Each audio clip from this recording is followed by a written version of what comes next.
Good morning students, welcome back to my channel. Dear students, today we are going to learn past perfect tense. बघा तर विद्यार्थी मित्रांनो, past perfect tense म्हणजेच पूर्ण भूतकाळ. पूर्ण भूतकाळ म्हणजे की कृती पूर्ण झालेली होती. पूर्ण वर्तमान काळ पूर्ण कृती पूर्ण झालेली आहे. पूर्ण भूतकाळ म्हणजे कृती पूर्ण झालेली होती आणि पूर्ण भविष्यकाळ म्हणजे कृती पूर्ण झालेली असेल. मित्रांनो, या ठिकाणी आपण पास्ट परफेक्ट टेन्स शिकत आहोत म्हणजेच पूर्ण भूतकाळ. आता बघा, मी मुद्दाम तुम्हाला आधीच्या व्हिडिओमध्ये जे वाक्य होते ते वाक्य मी बदलवलेले नाहीत. का नाहीत? की तुम्हाला कळायला पाहिजे की प्रेझेंट परफेक्ट टेन्स या काळाचे वाक्य पास्ट परफेक्ट टेन्स मध्ये कशा सहज पद्धतीने बदलवता येतात ते आपण या ठिकाणी बघणार आहोत. बघा, आधीच्या व्हिडिओमध्ये आय हॅव सीन, इथं या ठिकाणी हॅव होता.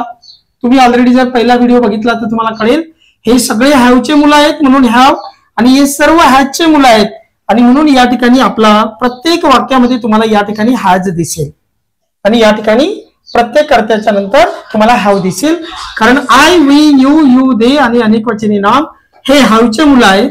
प्रेझेंट परफेक्ट टेन्स मध्ये तुम्हाला हॅव आणि हॅजचा उपयोग करावा लागतो. मात्र पास्ट परफेक्ट टेन्स मध्ये फक्त आणि फक्त हॅड तुम्हाला घ्यावा लागतो. 10 सब्जेक्ट आहे, 10 पैकी कोणत्याही सब्जेक्टला तुम्ही हॅड घेऊ शकता. इथं असं नाही की तुम्हाला वेगळा हेल्पिंग वर्ब घ्यावा लागेल. सर्व 10च्या 10 कर्त्यांना आपण हॅड घेऊ शकतो आणि क्रियापदाचं तिसरं रूप अशा पद्धतीने आपण या ठिकाणी पास्ट परफेक्ट टेन्स बघत आहोत. बघा, या ठिकाणी सरळ प्रत्येक कर्त्यानंतर तुम्ही हॅड घेणार. I had seen Ajanta caves, मी अजिंठा लेणी बघितलेली होती. आता आपण पूर्ण भूतकाळामध्ये जात आहोत मित्रांनो, म्हणून मी अजिंठा लेणी बघितलेली होती असं आपलं वाक्य तयार होईल. दुसरं वाक्य बघा, आम्ही एमटीएस परीक्षा पास झालेलो होतो त्यावेळेला, म्हणजे भूतकाळामध्ये आम्ही ही कृती पूर्ण केलेली होती. ठीक आहे, आम्ही एमटीएस परीक्षा पास झालेलो होतो. मग we had passed MTS exam, म्हणजे बघा या प्रत्येक ठिकाणी आम्हाला सब्जेक्टच्या नंतर हॅड हे हेल्पिंग वर्ब घ्यायचं आहे. आय सब्जेक्ट झालं, हॅड हेल्पिंग वर्ब झालं, सीन V3 आहे आणि अजंता केव्ज ऑब्जेक्ट आहे. असं प्रत्येक ठिकाणी तुम्ही जर पाहिलं तर वी सब्जेक्ट नंतर हॅड घेतला, नंतर पास्ट V3 आणि एमटीएस एक्झाम काय ऑब्जेक्ट. 3 नंबरचं वाक्य बघा, तू तिला कार्यक्रमाला निमंत्रित केलेलं होतं. कारण आपण पूर्ण भूतकाळाबद्दल बोलत आहोत. ठीक आहे बेटा. तर या ठिकाणी बघा, you had invited her for the function. या काळामध्ये आपल्याला प्रत्येक कर्त्याच्या नंतर हॅड हे हेल्पिंग वर्ब घ्यायचं आहे. यू हॅड V3 काय, invited her for the function. बघा, मी तुम्हाला मगाशी आधी सांगितलं होतं मित्रांनो की मूळ क्रियापदाच्या शेजारी जे पण असेल ते ऑब्जेक्ट असेल विधानार्थी वाक्यात. मग आता हा जो हर आहे हा या ठिकाणी ऑब्जेक्ट आहे. हा कोणता ऑब्जेक्ट आहे? Indirect object. म्हणजे मी, अस, देम, यू, हिम, हर असे जे शब्द आहेत द्वितीय त्याला इनडायरेक्ट ऑब्जेक्ट म्हणतात.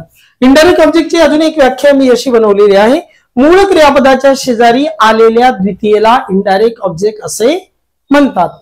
मूळ क्रियापदाच्या शेजारी जे पण द्वितीय आहे ते मित्रांनो तिला इनडायरेक्ट ऑब्जेक्ट म्हणतात. ओके, तर अशा पद्धतीने या ठिकाणी बघा, you had invited her for the function, तू तिला कार्यक्रमाला निमंत्रित केलेलं होतं. नंतरचं वाक्य बघा, तुम्ही बातमी ऐकलेली आहे. पूर्ण भूतकाळात कसं होईल? तुम्ही बातमी ऐकलेली होती. बरोबर, तुम्ही बातमी ऐकलेली होती. ठीक आहे, तर अशा पद्धतीने वाक्य तयार झालंय. यू हॅड या ठिकाणी प्रत्येक ठिकाणी आपल्याला हॅड घ्यायचं आहे. म्हणजे इथं जे हॅव होते ते सर्व हॅव काढून आम्हाला हॅड घ्यायचे आहे. त्यानंतरचं पुढचं वाक्य मित्रांनो, they had missed the train, त्यांनी ट्रेन चुकवलेली होती. म्हणजे त्यांची ट्रेन चुकलेली होती. ओके, तर सब्जेक्ट हॅड, V3 मिस्ड आणि द ट्रेन ऑब्जेक्ट. या फॉर्म्युल्यानुसार आपले प्रत्येक वाक्य तयार होतात मित्रांनो. नंतर बघा, मुले क्रिकेट खेळलेले आहे, तर आपल्याला पूर्ण भूतकाळामध्ये होते म्हणावं लागेल. मुले क्रिकेट खेळलेले होते. Boys had played cricket. Okay, boys subject, had helping verb, played V3 आणि क्रिकेट ऑब्जेक्ट. या पद्धतीने आता आपल्याला पुढचे जे वाक्य आहेत जे की हॅजचे मुलं आहेत, ही शी इट आणि सिंगल नेम हॅजचे मुलं आहेत, परंतु पास्ट परफेक्ट मध्ये हॅव आणि हॅज यांचा जो पप्पा आहे तो हॅड, दोघं मुलांचा पप्पा हॅड आहे, त्यामुळे या सर्वांना आपल्याला हॅड हेच हेल्पिंग वर्ब घ्यावं लागणार आहे. He had completed the given task. त्याने दिलेलं काम पूर्ण केलेलं होतं. बरोबर. नंतर तिने गाणं गायलेलं होतं. बरोबर. तर आता या ठिकाणी शी हॅड संग सॉन्ग, म्हणजे पूर्ण वर्तमान काळाचा पूर्ण भूतकाळ करताना तुम्हाला फक्त हेल्पिंग वर्ब बदलवायचं आहे. Whenever you are changing present perfect tense into past perfect tense, at that time only you have to change has into had. म्हणजे हव्याचं तुम्हाला हॅड करायचं आहे, ऑटोमॅटिक ते वाक्य तुमचं पूर्ण भूतकाळाचं होणार आहे. बरोबर. It had just struck 12. नुकतेच 12 वाजलेले होते. अशा अर्थाने हे वाक्य तयार होईल मित्रांनो.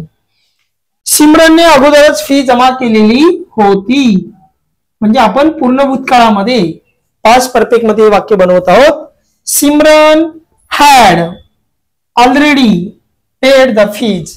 सिमरनने अगोदरच फी जमा केलेली होती. आणि शेवटचं वाक्य मित्रांनो, he had dropped grandma at the railway station. त्याने आजीला रेल्वे स्टेशनवर सोडलेलं होतं. कुठे सोडलेलं होतं? तर रेल्वे स्टेशनवर. विद्यार्थी मित्रांनो, अशा पद्धतीने पास्ट परफेक्ट टेन्सचे वाक्य आपण या ठिकाणी बघितली. पास्ट परफेक्ट मध्ये एकच गोष्ट लक्षात ठेवायची आहे, आजीने गोष्ट सांगितलेली होती. म्हणजे गोष्ट सांगून झालेली होती. मी गृहपाठ लिहिलेला होता, आम्ही क्रिकेट खेळलेलो होतो, आमच्या सरांनी व्याकरण शिकवलेलं होतं, आईने स्वयंपाक केलेला होता, मी माझ्या मित्रांना मदत केलेली होती. अशा पद्धतीने पूर्ण काळामध्ये आपल्याला आणलेला, टाकलेला, फेकलेला, दिलेला अशा पद्धतीची मूळ क्रियापद्धती या ठिकाणी घ्यावी लागतात. आता आपण पास्ट परफेक्ट टेन्स म्हणजे पूर्ण भूतकाळी वाक्याचे, एका वाक्याचे 6 वाक्य कसे तयार होतात ते बघणार आहोत. पूर्ण भूतकाळ बघा विद्यार्थी मित्रांनो, आपण ऑलरेडी काळ शिकून चुकलेलो आहोत. पूर्ण वर्तमान, पूर्ण भूतकाळ, पूर्ण भविष्यकाळ शिकलेले आहोत. आता पूर्ण भूतकाळ, पूर्ण भूतकाळामध्ये तुम्हाला माहिती आहे सब्जेक्ट, हॅड आणि V3. आता हे जे पण वाक्य आहेत ही जशीची तशी वाक्य मी पूर्ण वर्तमान काळाची इथं ठेवलेली आहेत. वाक्य बदलवलेलं नाही, कारण मला ही सर्व वाक्य तुमच्या समोर बदलवायची आहे. आजीने गोष्ट सांगितलेली आहे, हे पूर्ण वर्तमान काळाचं वाक्य आपल्याला बनवायचं पूर्ण भूतकाळाचं. तर आजीने गोष्ट सांगितलेली आहे तर त्याच्याऐवजी होईल आजीने गोष्ट सांगितलेली होती. बरोबर. आजीने गोष्ट सांगितलेली नाही तर आजीने गोष्ट सांगितलेली नव्हती. अशा पद्धतीने वाक्य तयार झालेले मित्रांनो. हे वाक्य जसेच्या तसे खाली आजीने गोष्ट सांगितलेली होती का, मग या ठिकाणी आपल्याला होती घ्यावं लागेल. आजीने गोष्ट सांगितलेली नव्हती, इथं नाहीच्या ऐवजी तुमचं नव्हती. आणि का, तर आजीने गोष्ट सांगितलेली नव्हती का. बघा दोघं वाक्य सेम टू सेम जसेच्या तसे, 1वरून 3, 2वरून 4. आजीने गोष्ट सांगितलेली होती, आजीने गोष्ट सांगितलेली होती का, आजीने गोष्ट सांगितलेली नव्हती का, सेम जसेच्या तसे. आता 3वरून 5वं वाक्य आणि 4वरून 6वं वाक्य तयार होते मित्रांनो. मग आजीने गोष्ट केव्हा सांगितलेली होती. नंतर WH क्वेश्चन मध्ये आजीने गोष्ट का, हा इथं का घेतला, सांगितलेली नव्हती. म्हणजेच आजीने गोष्ट का सांगितलेली नव्हती. मित्रांनो हा का होकार नकारचा का आहे आणि हा का मात्र का कारणाचा का आहे. म्हणजे here you will have to give the reason, but here you will have to answer yes or no. आजीने गोष्ट सांगितलेली होती का, हो किंवा नाही, म्हणून त्याला येस नो क्वेश्चन किंवा व्हर्बल क्वेश्चन असं म्हणतात. मात्र हा जो का आहे हा का कारणाचा का आहे. तू अभ्यास का केला नव्हता, तर त्याचं तुम्हाला कारण सांगावं लागेल. मित्रांनो, अशा पद्धतीने मराठीमध्ये एका वाक्याचे 6 प्रकार आपण बघितले. आजीनी गोष्ट सांगितलेली होती, आजीनी गोष्ट सांगितलेली नव्हती. सेम 2 वाक्य खाली उतरवा. आजीनी गोष्ट सांगितलेली होती का, आजीनी गोष्ट सांगितलेली नव्हती का. आता WH क्वेश्चन मध्ये उतरा. आजीनी गोष्ट केव्हा सांगितलेली होती आणि आजीनी गोष्ट का सांगितलेली नव्हती. सेम इथं पण तोच फॉर्म्युला, होकार नकार, होकार नकार, होकार नकार.